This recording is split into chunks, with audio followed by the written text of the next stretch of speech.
वर्षाच्या career gap नंतर मी ठरवलं आता काहीतरी करायचं. त्यावेळेस असंच एकदा सहजच इंस्टाग्राम स्क्रोल करत बसले होते. त्यावेळेस मला विनिता मॅमचे इंस्टाग्राम रील्स पाहिले मी. त्यानंतर त्यांचं प्रोफाईल चेक केलं. प्रोफाईल चेक केलं केलंच असं वाटलं की ह्या खूप जेन्युइन व्यक्ती आहेत. आणि डायरेक्ट मी मॅमला कॉल केला आणि मॅमला कोर्स बद्दल वगैरे विचारलं. आणि मी डायरेक्ट ठरवून टाकलं की काही म्हणजे वर्कशॉप्स वगैरे असतात ते काही अटेंड करायची मला गरज नाही, ह्या मॅमकडून आपण शिकावं असं डायरेक्ट शिकण्याचा निर्णय घेतला. आणि डे वनला पण खूप एक्साइटमेंट होती की काय असेल नक्की कोर्समध्ये वगैरे.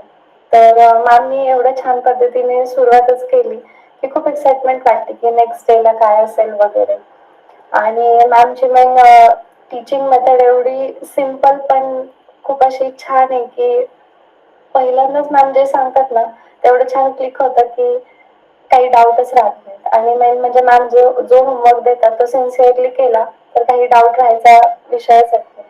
अशा पद्धतीने मॅमने आमचा 7 दिवसांचा म्हणता म्हणता जवळपास एक 15 दिवस म्हटलं तरी चालेल मॅमने आमचे लेक्चर्स घेतले. सगळे डाऊट्स वगैरे असतील आणि प्रत्येकाला प्रत्येकाच्या वेळेने समजून घेऊन करून सगळ्या गोष्टी खूप छान पद्धतीने एक्सप्लेन केल्या. आणि इव्हन तुम्ही एवढं असं वेळेने सांगता ना जीव तोडून की खरंच करा, मला असं वाटतं मी तुमच्यासाठी एवढे एफर्ट्स घेते तर तुम्ही करत नाही, केलं पाहिजे. ह्या वाक्यावरती मला खूप असं मी इन्स्पायर होते आणि पुन्हा करायला स्टार्ट करते. म्हणजे असं वाटतं की नाही गिव्ह अप नाही केलेलं पाहिजे. मॅमनी आपल्यावर एवढा विश्वास ठेवून सगळ्या गोष्टी शिकवलात केलात तर कोणासाठी नाही मॅम साठी केलं पाहिजे असं वाटतं. अरे बापरे. Seriously ma'am. आणि आहे मॅम जरी तुम्ही माझ्यापेक्षा एवढं लहान आहे ना पण ते तुमच्याकडे टॅलेंट किंवा स्किल आहे असं टीचिंगचा ॲज अ मेंटर म्हणून. वाटत नाही पण आपल्या दोघांमध्ये खूप जास्त गॅप आहे. गॅप म्हणण्यापेक्षा माझ्या मोठ्या बहिणीपेक्षा पण तुमचं एज वगैरे म्हणजे जास्त आहे. 32 इयर्स आहे मॅम आता. पण वाटत नाही म्हणजे बॉन्डिंग वगैरे होऊन जाते फार कमी हो. दिवसात. आणि एफर्ट्स पण तुम्ही खरं सांगायचं झालं आतापर्यंत अराउंड मी 110+ म्हणजे मिशन डिजिटल स्वराज्य आणि AI फ्रीलान्सिंग वर्कशॉपमधून म्हणजे टीचिंग वगैरे केलेलं आहे. पण जे रिझल्ट्स वगैरे मी अपेक्षित केलेले होते ते फक्त आणि फक्त मी म्हणू शकते की तुमच्या साईडने मला भेटलेले हवे तसे. आणि मॅमला जेव्हा मी सांगितलं की थोडं कोर्स बद्दल वगैरे तुम्ही मार्केटिंग वगैरे करा अजून, कारण मला तर तुमच्या इंस्टाग्राम स्टोरीज मध्ये वगैरे कुठेच असं दिसत नाही काही.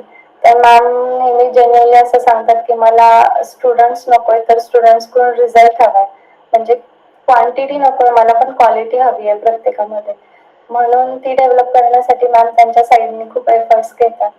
आणि त्यांच्या होमवर्क थ्रू त्या तर आम्हाला थोडं स्ट्रिक्ट वाटतात आणि इव्हन त्यांनी असावं पण, त्याशिवाय आम्ही करणार नाही त्या गोष्टी. आणि पण खरंच खूप जेन्युइन आहेत मॅम आणि पाहता क्षणी विश्वास ठेवता येईल अशा आहेत खरंच. त्यानंतर मी खूप कन्फ्युज होते की तो 199चा नाही का तो वर्कशॉप की मी तुम्हाला एकदा असा पण मेसेज केला होता की मला ग्रुपमध्ये ऍड केला, बहुतेक हा वर्कशॉप झाला पण असं मला वाटलं. पण तो ते असतात ना संडेला तुमचे वर्कशॉप त्याची स्टोरी तुम्ही इंस्टाग्रामला टाकत होते आय थिंक. हां हां हा राईट. हा तर ते कळत नव्हतं मला की तो हा कोर्स आहे मिशन डिजिटल स्वराज्य की तो नाही का तो असतो तुमच्या संडेला असतो तो कोर्स तो आहे ते. म्हणजे मी असे कन्फ्युज होते की नक्की तुम्ही स्वतः शिकवता की नाही, म्हणजे नाही का असं पण वाटत होतं. फक्त असं ते बायो मध्ये होतं की फ्रीलान्सिंग शिकून घर बसल्या कमवा, पण ते तुम्ही घेता की नाही असं क्लिअर नाही होते तुमच्या फक्तच व्हिडिओ मधून. म्हणजे अच्छा. मी किती हॅपी आहे हे मी म्हणजे तुम्हाला आता मीटिंगमध्ये तर सांगूच शकत नाही की खूप छान वाटते की मी जे काही एफर्ट्स घेते, माझी टीम जे काही एफर्ट्स वगैरे घेते ते म्हणजे राईट डायरेक्शनमध्ये जात आहे. मी कॉलेजमध्ये पण होते ना MCA ला. तर मला तेव्हा सुद्धा सिन्सिअर स्टुडंट म्हणून अवॉर्ड मिळाला होता. आणि अरे मी बापरे. टीचिंग फील्डमध्ये ॲज अ टीचर होते तेव्हा पण मला सिन्सिअर टीचर म्हणून अवॉर्ड मिळाला होता.